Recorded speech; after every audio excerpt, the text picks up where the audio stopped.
Ce mercredi 10 septembre aurait dû être un jour de colère citoyenne, un jour de fête populaire en quelque sorte, triste parce que les gens n'en peuvent plus, où tout un peuple composé d'artisans, d'entrepreneurs, de commerçants, de représentants et de représentantes de tous les métiers serait allé arpenter le pavé et non pas lancer le pavé pour dire leur ras-le-bol, leur fatigue, leur épuisement, voire leur impatience, leur découragement face à un système complètement déglingué, complètement foutu, complètement pourri, pour dire qu'ils en ont assez de ce président qui a 15% de confiance, pour dire qu'ils en ont assez de cette promenade des ministres.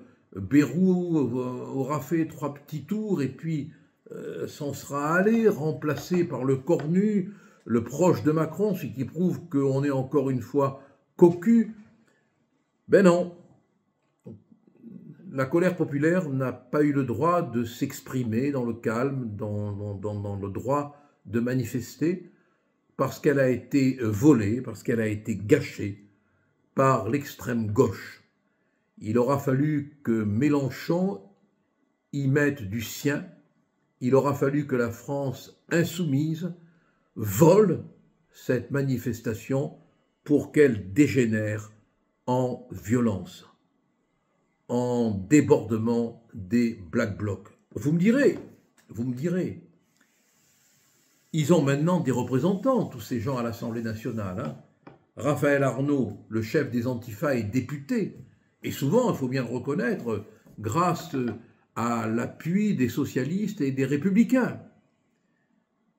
Cette manifestation a été volée et on a vu un peu partout, à Rennes, à Lyon, à Marseille, à Paris, qui est l'épicentre, bien sûr, depuis le Moyen-Âge, hein, de toutes les manifestations, Toulouse, hein, des hordes se ruaient contre les policiers. On a vu un policier nous montrer le pavé qui avait été lancé sur lui, un énorme pavé qui peut tuer.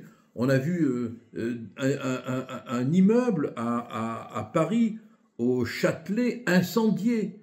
On a vu, place de la République, la statue souillée d'inscriptions délirantes avec le fameux ACAB. Tout le monde déteste la police. Bon, c'était au début bloquons tout, mais ils n'ont rien bloqué.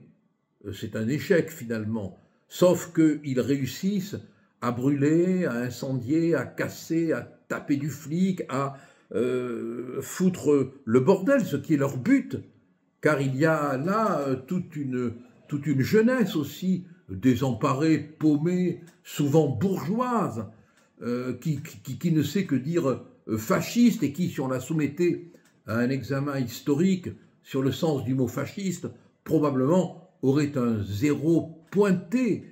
Mais ils sont dans l'irréel des mots, dans l'irréel du quotidien, dans l'irréel de l'histoire, avec pour seule préoccupation de casser de l'autre. Et qu'est-ce que venaient faire dans cette manifestation, vous voulez me le dire, les drapeaux palestiniens, les kéfiers? Et pourquoi chasser de la manifestation?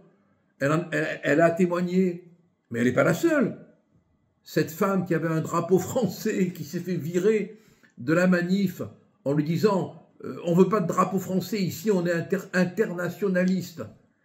Non mais ils veulent l'insurrection, ils veulent le désordre social, ils veulent la haine sociale.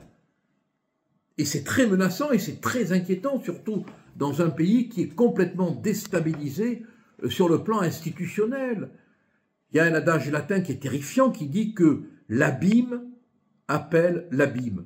Je ne vous le fais pas en latin, mais on est dans l'abîme et on va aller dans l'abîme. Et malheureusement, le président de la République est incapable d'arrêter la chute dans l'abîme. Il ne peut pas le faire.